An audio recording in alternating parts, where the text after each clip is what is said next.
El doctor Miguel Rodríguez Villafañe con nosotros. ¿Cómo le va, doctorazo? ¿Cómo está?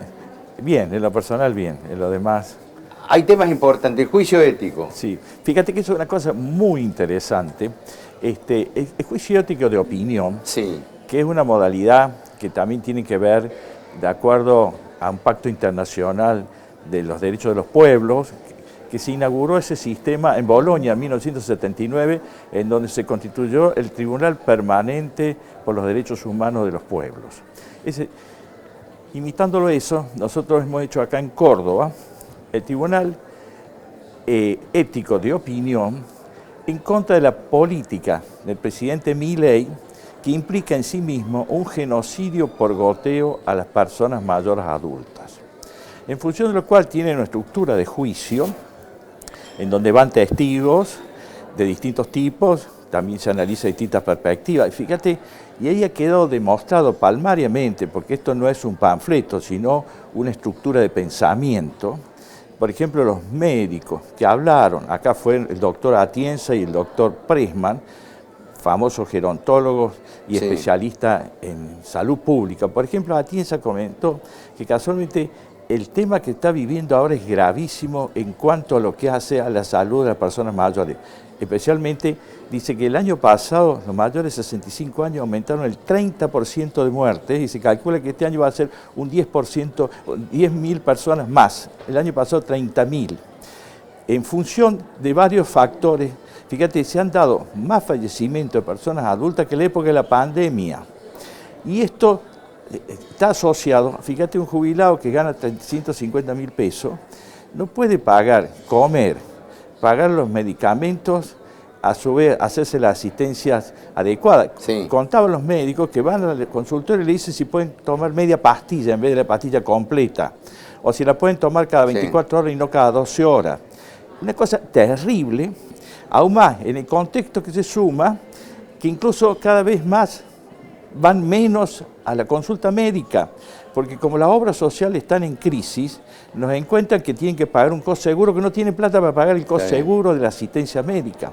Aún más, fue un testimonio muy interesante que se hizo a conocer allí. Una jubilada llegó a decir que se acostaba temprano. Le preguntan por qué se acuesta temprano. Y para evitar una comida, para evitar tener hambre y no comer. Esto realmente ha sido desgarradora las testimoniales y los testimonios. Incluso estamos viviendo realmente una situación que se puede incluso empeorar. ¿Y este juicio ético se puede trasladar a la justicia ordinaria? Bueno, la idea, más que trasladar a la justicia ordinaria, que indudablemente nosotros analizamos otros aspectos, determinamos varias cosas. Uno, la culpabilidad de este sistema. ¿Y por qué un genocidio por goteo? Porque te van matando de a poco. Sí. Ahora bien, ¿cuál es el efecto concreto? Nosotros determinamos, mandamos una copia de esta sentencia a la Corte Suprema de Justicia de la Nación, al presidente de la República y a la Cámara de Senadores y a la Cámara de Diputados, haciéndole ver que éticamente tiene que garantizar los derechos. Fíjate que los derechos de los ancianos ya antes estaban garantizados. Más, hay que rescatar, por ejemplo, que la Constitución de 1949 había un decálogo de los derechos de los ancianos, que después se retiró. Por eso... En el 55. Sí, pero no lo agregaron después en el 57.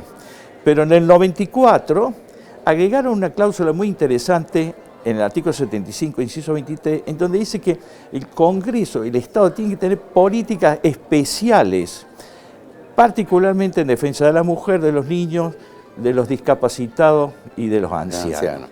Fíjate que esto es una cosa muy importante a la cual se suma que la Argentina luego, en el año 2017, aprobó el Pacto Internacional de Defensa de las Personas Mayores, que tiene jerarquía de supraley, o sea, está por sobre las leyes, y en realidad realmente no se está llevando adelante. E incluso hicimos una reflexión que tenemos que tener en cuenta como país, ¿no?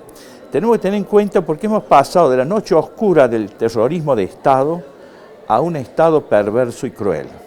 Porque uno ve que hay un ensañamiento en determinadas cosas que realmente es contradictorio. Por un lado te dice el presidente, para cualquier gasto tiene que decirme dónde sale la plata. Pregunto yo, El presidente no permite que se aumenten los sueldos más del 1% mensual cuando la inflación nosotros sabemos que anda en el 2, 3 o más por ciento. ¿Pero qué significa eso? Que los aportes a las cajas es en función del sueldo. Por lo tanto, los aportes no están acordes con la realidad de la inflación. Y además, los sueldos son los que fijan el aporte a las obras sociales. Por lo tanto, las obras sociales se encuentran desfinanciadas porque tienen un ingreso bajo y las prestaciones las tienen que pagar a valores actualizados. Esto es grave, te dicen con soltura, pero en definitiva, dígame dónde saco la plata. Por otro lado, fíjate, el mayor desfinanciador de las cajas ha sido la ley Bases. Fíjate la ley Bases, sí. Pero ¿cómo opera eso? Te dice, por ejemplo, el caso muy común, especialmente entre las mujeres empleadas domésticas. Han trabajado 20 años en negro. La ley Bases dice, bueno, le vamos a acreditar 10 de esos 20 años, pero la patronal le vamos a sacar las sanciones penales, está bien. La cárcel nunca soluciona el tema. Le vamos a sacar las multas, está bien.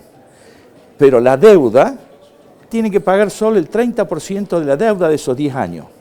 Entonces, imagínate, 20 años que no entraron las cajas, 10, y sobre los 10 solo pagan el 30%.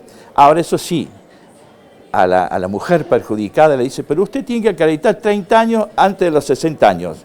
Si usted no lo acredita, va a tener que esperar a los 65, pero va a cobrar el 80% del PUAN, de la jubilación mínima. O sea, a la patronal que realmente evadió durante 20 años, solo se le reconoce 10 y esos 10 paga el 30%. Ahora, al trabajador, en lo que hace a sus aportes, se le exige que tenga que llegar a una cantidad de aporte que no va a poder llegar, porque son 10 años de diferencia, es mucho, y le van a dar una jubilación mínima que ahora es insignificante, es el 80%. Está bien.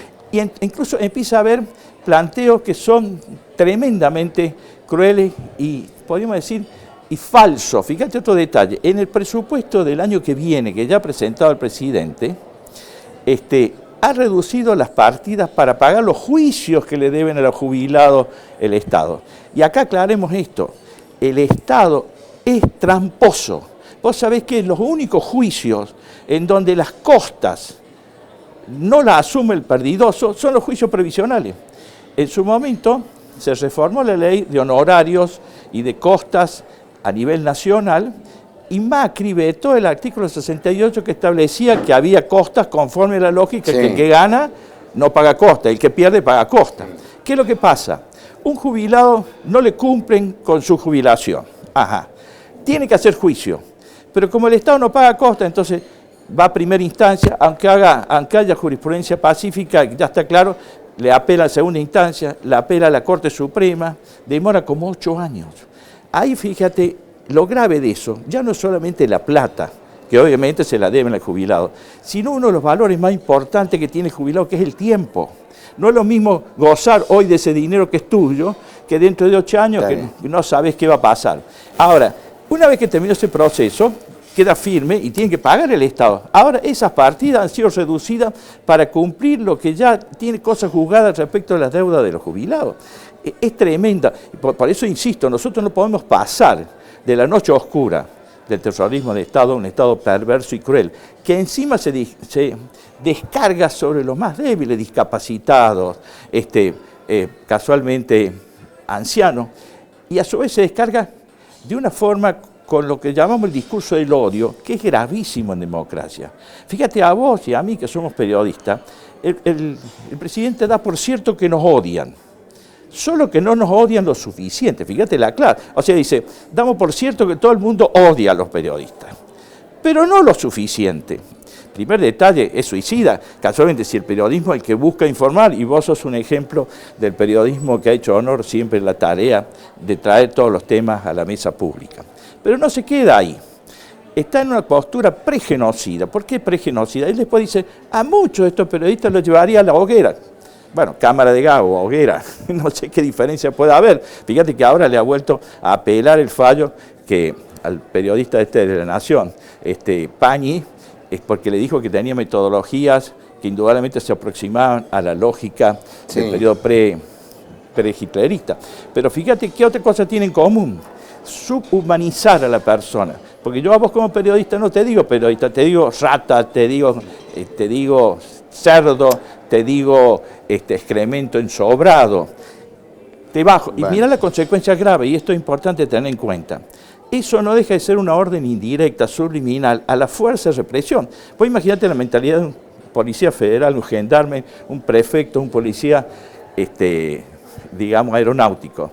Lo mandan a reprimir. Antes, el periodista, en realidad, no tenía, se podía ligar gases lacrimógenos, alguna corrida, pero no era contra él. Ahora van, escuchame, los otros días en la marcha del miércoles, atacó directamente a un periodista. Sí. Y bueno, ya sabemos, a su vez puede haber estos lobos solitarios, que pasó también con Navarro, que le pegaron. Acá esto no se puede tolerar. Y todavía el presidente dijo, y como si fuera poco, yo voy a ser cruel con los empleados públicos, como si fuera un objetivo ser cruel con los empleados públicos. Por eso es importante, y este juicio ético también un llamado a la cultura y a la conciencia social, decir, eso no lo podemos tolerar en democracia. En democracia podemos tener distintas perspectivas, podemos tener distintas variables, pero nos tenemos que respetar, nunca desde el odio, nunca de estar jugando con aspectos que indudablemente no tienen nada que ver con los derechos que nos justifican. Y esto que usted nos acaba de mencionar, doctor, ¿no está dentro del pensamiento generalizado de las entidades? Es decir, yo no veo gremios que han protestado, colegios profesionales que tampoco han hecho nada, mucho menos legislaturas ni provinciales ni nacionales. Bueno, eso es preocupante porque estamos viviendo una inmunodeficiencia institucional. Ahora en el juicio lo mismo participaron representantes de los jubilados, tuvo Miguel Berrotarán y tuvo Cacho Mengarelli. Ahora, lo que se viene todavía es peor. Por eso digo. Yo creo que al menos esta sentencia moral tiene el objetivo de hacernos reaccionar. Estamos viviendo un autogolpe de Estado. ¿Por qué digo un autogolpe de Estado? Y voy a hacer esta aclaración. En la historia argentina, para dolor de nuestra historia, hemos tenido muchos golpes de Estado. Pero una pauta común es que había un poder ejecutivo autoritario, dictatorial, había una escenografía de justicia. Pero ¿qué desaparecía en un golpe de Estado? Siempre el poder legislativo. Desaparecía. Y ahora resulta que el presidente se da el lujo de una ley que salió aprobada por mayoría excesiva. Sí. La veta, le rechazan el veto y dicen, pero no lo voy a cumplir. No lo voy a cumplir. Eso y negar la existencia del poder legislativo es un ¿Y no está obligado él a cumplirlo? Pero por supuesto que está obligado. Está obligado desde el punto de vista legislativo. Sí. Desde el punto de vista judicial, ¿qué tiene que hacer los legisladores? ¿Apelar a la justicia para que le ordene al presidente o no? Porque fíjate que acá lo que está en juego ya no solamente es plata, sino la situación de discapacitado, que el tiempo y estas situaciones le puede generar un perjuicio enorme. Fíjate una cosa que quedó en el juicio, que no es solamente la muerte, sino lo que se llama médicamente la morbilidad, o sea, los efectos secundarios. Mucha gente a lo mejor no muere, pero por ejemplo, si no tuvo los medicamentos para la diabetes, quedó ciego. Si no tuvo los medicamentos para otras falencias, entonces nosotros, esto es lo que llama la atención a la sociedad, por eso pedimos que esto sea analizado por las universidades, por los organismos, para que nos pongamos a reflexionar qué país queremos hacer y desde dónde, que nunca puede ser desde el odio, y menos ahora una subordinación, digamos, inconstitucional e inaceptable a Estados Unidos, que ahora van a defender, ya directamente está viendo hasta la escucha del perro para embargar. Bueno, en realidad no estaría mal embargarle los perros a Milei, que debe ser los pocos capitales que debe darle valor. Pero creo que esto, de una vez por todas, nos tenemos que poner de pie, superar esta cultura que nos tiene paralizados. No podemos ser indiferentes al sufrimiento de los más débiles, de los discapacitados, de los Doctor, ancianos. Y el compromiso internacional que acaba de asumir nuestro presidente con Israel, ¿implica también que nos puedan pedir nuestras fuerzas armadas? De alguna forma ya lo planteó Milei. Cuando fue el bombardeo a Irán, sí, y Milei, y que Irán amenazó con cortar el cruce del mar, Milei ofreció una fragata, mandar unos aviones nuestros y ciertos militares por sobre el Congreso, porque esas son facultades, tanto declarar la guerra como hacer la paz, como sacar fuera del país tropas, es facultad del Congreso de la Nación. ¿Y por qué el Congreso no dijo nada en esa circunstancia y ahora tampoco? Bueno, yo no me hago cargo de lo que nuestros representantes no hacen, bueno, pero estamos señalándolo. Desde el punto de vista democrático, cuán grave lo es, doctor. Es gravísimo, ¿o no? es gravísimo. A su vez es gravísima la postura que está tomando Argentina respecto del genocidio palestino, Sí. en donde se está oponiendo a las Naciones Unidas, una cosa que es Sí. evidente. Acaba de reunirse con Netanyahu, que es un hombre que tiene pedido de captura con la Corte Penal Sí. Internacional. Sí. Y no tiene un pedido de captura por cualquier cosa, sino como crímenes de guerra. Crímenes de guerra, sí. Y bueno, y nuestro presidente a los abrazos, convalidando. Ojo, no hay que mezclar el gobierno de Estado de Israel con el pueblo, porque acá en este momento hay dos pueblos que están sufriendo, tanto el palestino como el israelí como pueblo que está Exacto. soportando este gobierno. Aún más, el mayor antisemita del mundo en este momento es Netanyahu, porque los palestinos son tan semitas como los israelitas, son del mismo origen. Acá esto es una cosa terrible en tanto en cuanto la Argentina está terminando ser cómplice. Yo he hablado con senadores y diputados, señores, usted tiene que darle instrucciones al presidente, porque una cosa es representar las relaciones exteriores, Exacto. otra cosa es hacerlo por sobre las ¿Y normas. qué responden los legisladores? Bueno, dejémoslo ahí. Creo que nos vamos a tener que seguir avanzando en Qué eso. vergüenza. Ni hablar. Que no tenemos los votos, el poroteo no da. Llega un momento, por eso es que el juicio ético de opinión es la sociedad civil que dice, mira, nos vamos a sentar a discutir esto y vamos a hacerle ver a las organizaciones que nos representan lo grave que está sucediendo, lo que está pasando, lo que nos están haciendo, en este caso a los mayores adultos, pero te digo, vale para la discapacidad y a su vez no podemos soportar. Escúchame, no se ha constituido todavía la Comisión de Juicio Político. Esta es una causal de juicio político, un presidente que está ignorando el Congreso.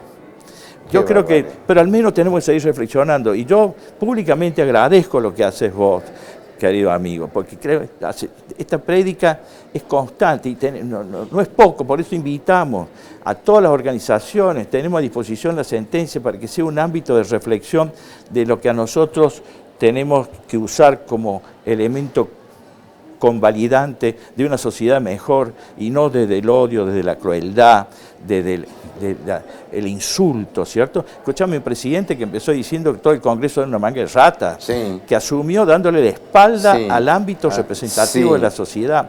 Bueno, estábamos viviendo un golpe de Estado, un autogolpe, y ahora ya directamente la colonización total, que no tiene nada que ver con sectores argentinos que nos tienen que ayudar. Acá directamente es la especulación financiera que nos está hiriendo profundamente, ¿no? Qué barbaridad, doctor. Qué realmente preocupante, ¿no? Y sí, fíjate y la que... inquietud generalizada, ¿Quién paga los intereses? La apatía. Exacto. Bueno, casualmente, por eso es importante ponerlo a pensar. Así, ¿quién va a pagar los intereses que ahora se están asumiendo en este llamado Carry Trade, que en realidad es bicicleta financiera? Pero doctor, lo han dicho, dice, Sí. las deudas se pagan con dinero o con soberanía, es gravísimo. Es gravísimo. Bueno, vamos a generar el ambiente para que esto no sea así. Al menos en eso estoy yo. Pero falta todavía dentro Bueno, de las ya, entidades auténticamente democráticas yo una actitud absolutamente distinta. Tenemos la esperanza que esto surja, porque esto va más allá de esta elección. Sí. Fíjate, va más allá de esta elección. Por supuesto. Porque yo pregunto, hoy más que nunca la ciudadanía tiene que pensar su voto. ¿Pero en qué sentido? Vote al partido que sea, pero lo que no puede votar, si viene un presidente y dice, yo les advierto, quiero profundizar el modelo y con este modelo nos están matando, que después vamos a hacer cola para que nos den cicuta, porque es lo único que falta. Tenemos que reflexionar, la sociedad puede votar el que sea, pero nunca este proyecto, nunca, porque nos divide, nos mata, nos enfrenta, está haciendo enfrentar hasta la víctima. O sea, acá hace enfrentar al taxista con el que hace Uber, y los dos están en un problema de un sistema que realmente nos empobrece. Tenemos que volver a pensar desde los hombres y no desde la especulación financiera, ¿no? Claro que sí, doctor, claro que sí. Y además está liderando este movimiento realmente lamentable de Estados Unidos, porque cada vez logra mayor poderío Estados Unidos, la actual gestión estadounidense. Bueno, alguna vez hay que ponerse de pie. Yo le digo a Estados Unidos, no nos den una mano, pero sáquenos el pie. Está bien, doctor. Magnífico, como siempre. Un abrazo, muchas gracias, doctor. Gracias. A la pausa, querido director.